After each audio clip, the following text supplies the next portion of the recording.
It is late in the Second Era, a time of war, as the empire of Tiber Septim sweeps through the kingdoms of Tamriel in a glorious bid for conquest.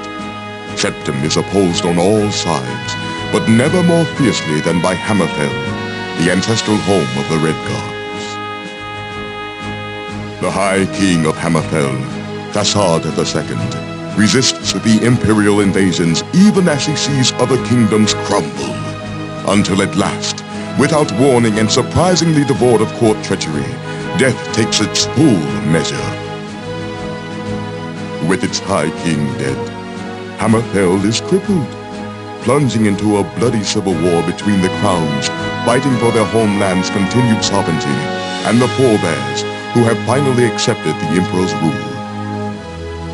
The crowns, led by the heir to Thasard, Prince Ator, are continually victorious, spilling the blood of the forebears across Hammerfell's sands. From his seat of power in the port city of Stros-Makai, Prince Ator slowly reunites his father's unraveled kingdom.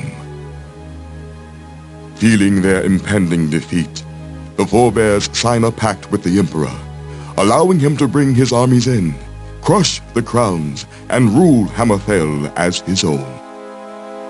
Tiber Septim's armies prove too much for the proud Redguard crowns. Tiber Septim sends his best commander, Lord Richten, to Stros-Makai to close the grip on Prince Ator and the crowns. The prince rallies his forces for one last stand.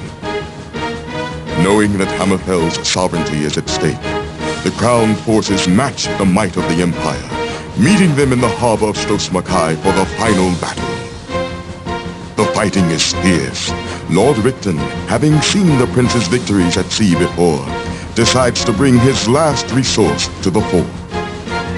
The dragon, Nathalilagus, proud jewel of the imperial crown. Ator commands his archers to ready their weapons, but is struck down himself by Richten's assassin, felled by an arrow whose poison spreads too fast. Ator's wizard attempts to save the prince, but the dragon ends his magic and the crown's hope for victory in a single fiery breath.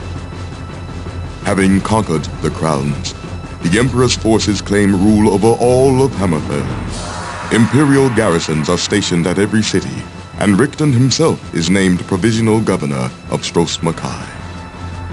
Months pass.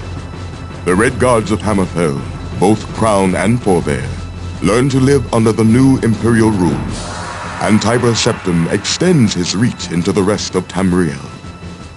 It is only through fate that any of this will come to concern our hero, Cyrus, a Redguard who long ago left Hammerfell to wander the borderlands of the Empire.